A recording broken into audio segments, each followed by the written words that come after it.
Hello everyone, we are rolling home and we are definitely at the upper limits of a single wheel truck for sure. This is an F350, 7.3 gas. We're just cruising up. We're not being slowed down. I was already slowed down for a semi truck, but we are at least at 17.5 behind us on a conventional trailer, if not 18. Like I said, on a conventional trailer. So we are right up there. We got the Mini behind us, we got the Stump grinder behind us, and we have the new Rutt manufacturing mower and a new trenching bucket. So I'm super excited about the new capabilities of my Kx057. We're going to have a little talk about everything. I just wanted to give you a little bit of a preview. The 7.3 moves this literally without a worry. The main worry right now is safety, stability, and all that good stuff. It is quite amazing on flat land what this gas engine will do. It has no problem, and I literally just hooked up, so don't go thinking we're getting 14.4. That's from the empty driving of this tank before, so that's not realistic to this. But you can certainly move huge weight, conventional hitch. I would definitely want to have an F350 for this load, for sure, single wheel minimum. But this is getting into, if you were a commercial operator running this, I would recommend considering a 7.3 dually. And someday you might find the YouTube channel might have a need for a 7.3 dually, because honestly, 430 gear, 7.3 dually, four-wheel drive might be exactly what is perfectly matched for this combination and doing work with this kind of equipment. There's a lot of weight back here, and it is definitely worth being careful. We are using 100% of the deck on the 17+3 trailer. At some point, a different trailer is going to need to be procured. Did you find the weight on that, Mom? I was assuming it was 650 pounds. 621 to 890 pounds. So that grinder might, or that mower might be a little heavier than I thought it was. So we might be over 18,000 pounds behind us right now. But know that the chassis is capable of it, the engine is easily capable of it, and the tires that come on an F350 are going to be just fine. I wouldn't worry about 3,750 pound rated tires. They're going to do the job just fine. You don't need to have 4,050 or whatever the next step up. I think 127 load rating index tire would be the next step up. Tire about 4,080 or something like that. This combination does a phenomenal job. This is a orange line, which is a Kabota brand. It's a Big Tex ET16. This is a EQ16 is what it's called, rated for 17,500 pound GVWR, and the trailer weighs about 3,450, I believe. So if I'm right on that, for some reason now 3,750 is sticking in my mind, but I think it's 3,450 is what it weighs empty. So by the time you have a 13,000 pound Mini with a cab and AC plus all this stuff, extra bucket, you're getting to be a little bit of weight. The long-term solution is definitely going to be a tilt deck, 24-foot. I'm going to build an enclosure for attachments and buckets to keep them safe and out of the way, and that'll be way easier to load, and it'll be a 20,000 pound rated double axle. I could do a 777, but right now I'm really debating on gooseneck versus conventional. That is a debate. I really like conventional trailers. They are so easy to back in really tight spaces. They respond so quickly to backing up. You can really wiggle them into tight spaces, and that's why I like conventional trailers so much. But definitely at this load, there's no doubt that weight would be distributed more evenly with a gooseneck. But it also means that you would need to consider having a backup gooseneck truck. One of the things is I have multitudes of options. If I just need to move a conventional trailer, I can move it with many vehicles that I already own. My F350, I have not installed a gooseneck hitch in. I have a B&W turnover ball set up for it. I haven't put it in, but I could easily put that in here. And it'd be a situation where, like, if the channel got a 350 dually 7.3 gasser to use for doing this heavy work, to have a gooseneck, and then have this truck have a backup gooseneck. So you got two new trucks, you're probably pretty likely to always have a reliable gooseneck option available. My one buddy who does have a gooseneck in his Duramax just wiped out the CF6 in his truck. So my backup gooseneck guy is down for the count and waiting on parts for all his sheared gears. I don't even know what happened there. I don't know how that was possible. But so we'll talk about the load once we get there. So far it is towing so smooth and so easily. And I always talk about finishing the race. My dad always taught me to finish the race. There's no reason to haul butt. Going 50 is going to be just fine. We will get there when we get there. And you know, this is definitely a decent amount of weight. So something to consider of being very careful. And like I said, it's on the upper end of what you'd want to do with a single wheel F350 on a conventional hitch. If you had a gooseneck setup like this, and keep in mind, in my opinion, you definitely need to have way more than a 14K rated gooseneck, because we would be way overweight on a 14K rated gooseneck. You couldn't put enough pin weight on with this load behind us, I don't think, to make the trailer be within payload, because keep in mind, a gooseneck gets heavier. So another reason I like this conventional trailer, it doesn't weigh very much. A gooseneck of similar weight capacity as this is probably going to be about 2,000 pounds heavier in general. That's why I like a small conventional trailer, is you get a ton of payload. So we will get to an outside video here in just a little bit when we get there, but I want to share the driving experience. And this truck is easily holding 8th, which is the first overdrive gear, towing at about 1600 RPM. If you had 430s, you would probably be in 9th right now. I don't think you'd be in 10th at 50 miles an hour, but you'd definitely be, I would say, able to hold 9th because you had 430 gears. It makes about a 1 gear, when you do the math, 430 to 373 makes about a 1 gear difference of what gear you can hold for any given speed. So keep that in mind. It's not as big of a gap as you might think, and therefore what I'm saying is that having a 430 when you don't need it is going to make a lot less of a difference than having it when you do need it. So consider that as well. It's one thing I've learned with this purchase is I love the 373 gears, especially because this is a short bed crew cab. I use this so much for normal, empty driving, commuting, working and whatnot. But if I had 430 gears, I highly doubt I'd be complaining about it. I would probably be speaking about how wonderful they are and how easy they are to deal with. If I had to assume, I will say I do really like the high fuel economy that this thing gets. But that's not saying that a 430 gear 7.3 wouldn't be able to do similar. Maybe a little bit less, but empty, but maybe a little bit better when towing. Hopefully you guys enjoyed the driving part, and we will get to the exterior part right now. All right, I just want to show a gentle acceleration with this load. Come on, kick down. It's about half throttle.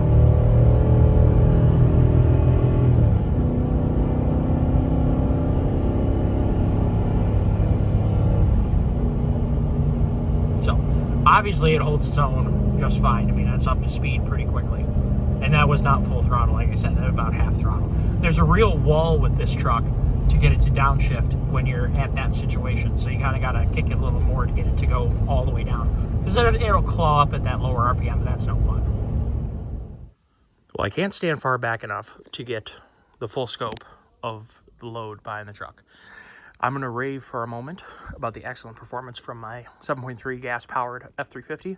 I absolutely love this truck. Also, this is a EQ16 orange line trailer, so 17,500 pound GVWR. I'm going to rave about that too. This is a fairly stout load for this trailer. I think we're right there at max. Normally it's not, too crazy, but when you add in the attachments, there's a little bit of weight here. This is my Rutt Manufacturing mower with some ridiculously nasty blades on it, good lord. And we'll go over there. My new Land Pride stump grinder. I'll go walk around and take a look at that first in a second. I finally have them all picked up. But I want to rave for just a moment, like I said, about the very impressive towing performance from my F350. As you guys have seen already, that it was just very easily taming this load.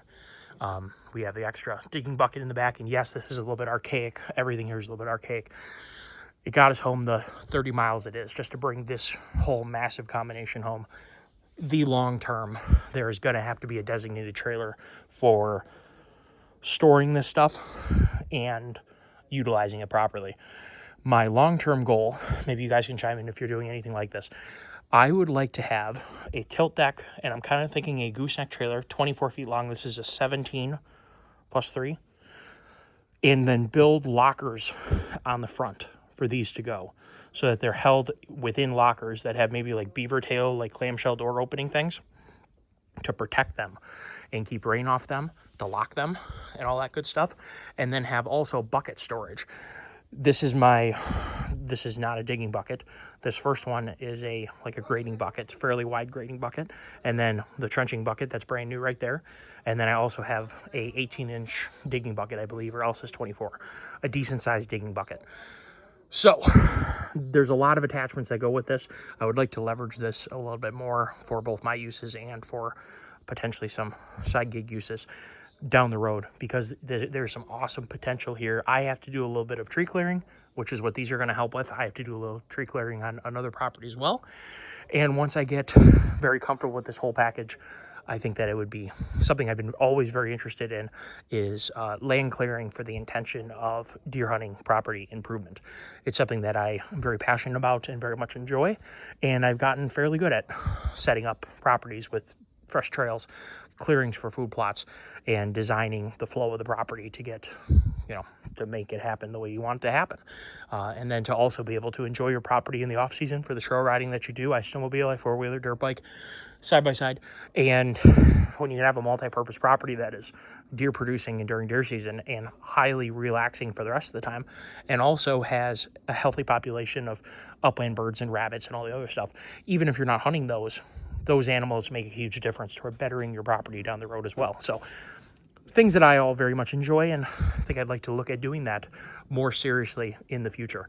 But one of the things I'd like to do is have specific chain pieces cut with hooks on them once I figure out first of all, get another trailer, and second of all, is to get it figured out exactly where it needs to be, pre-cut chain, pre-cut everything, so that I know exactly where, or the tie downs are really quickly, bam, we're done. So that was an idea that I had, which I think would be highly advantageous to do. Would be make a lot easier to strap down. This complicated arrangement took a long time to get adequately secured, and that's not sustainable. If you want to go do a 2 or 3 or 4 hour job somewhere, you're going to spend, probably 40 minutes doing this, and it's just not sustainable. But very good things from both my truck and very good things from the Mini. So we'll get up a little bit more close and personal with those tools right now, and we'll take a look at those. So after a little bit of a wait, it's been, beginning on 9 months since I first made a post about it.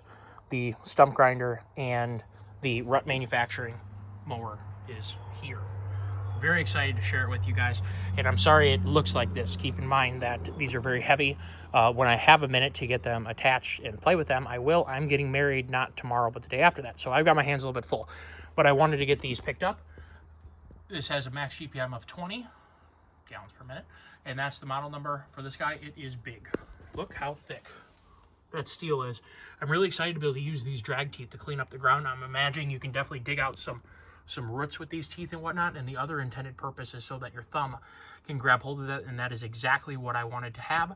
It definitely looks like a really nice, heavy, very heavy-duty built unit. My only complaint is, and it's partly my fault because it waited for me a long time because I've been so busy, is that there's definitely a little bit of surface rust in a couple spots where that got dinged. A couple there, one right there. A couple little spots that, like right there, they got dinged, but it is also a tool that's going to get used. Here's Land Pride, whatever you call it, stump grinder. Really excited to use this. Lots of plastic guarding to protect it. Again, looking pretty heavy duty. Have quick attaches to run on there. So definitely pretty excited about those. There's not too much to show you besides they're here, they're all hooked up, and they're ready to go. Hose is all ready to go. There's a huge protector on the outside to protect, the machine and things like that, the hoses. The teeth the blades are absolutely massive. Looks like there's 3 of them. It's on kind of a triangle looking thing. Looks like a really heavy duty flywheel. That looks like, boy, that's almost inch thick material.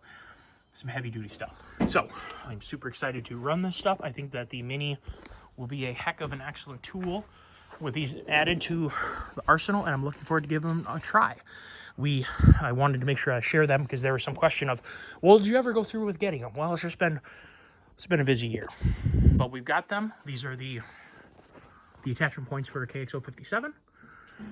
Definitely pretty heavy duty for both of them, of course. Like I said, they both are all pre-hooked up, ready to go with the right length of hose for this machine. And I got my machine all serviced, every last thing, hubs, hydraulic oil, engine oil. It is ready to put in some work. And if I'm not mistaken, they installed a case drain, I think, to be able to run this stuff. So we have a quick attaches right there. And given that looks brand new, I imagine that's the brand new one that's going to run back into here. So pretty excited to see this work, and unfortunately I'm gonna have to wait just a little bit to see it work because I've got my hands full. The other thing I picked up is my trenching bucket, which will make a huge difference instead of using the 24-inch digging bucket that I have to trench in, whether it be tiling or anything like that, or corrugated tubes or pipes or things like that, which I, for my barn, put in a lot of that and dug a lot of extra material having to use a 24-inch wide digging bucket as opposed to, I believe that's 12. Should make an absolutely huge difference. So the Mini is ready to go. The other thing is I had them install a Bluetooth radio. So I'm very excited that we now have a Bluetooth equipped heavy-duty shock absorbing radio wired into the original speakers that came with it. So we should be real good to go there down the road. And it looks like we even have a phone answering function too. That'll be really handy.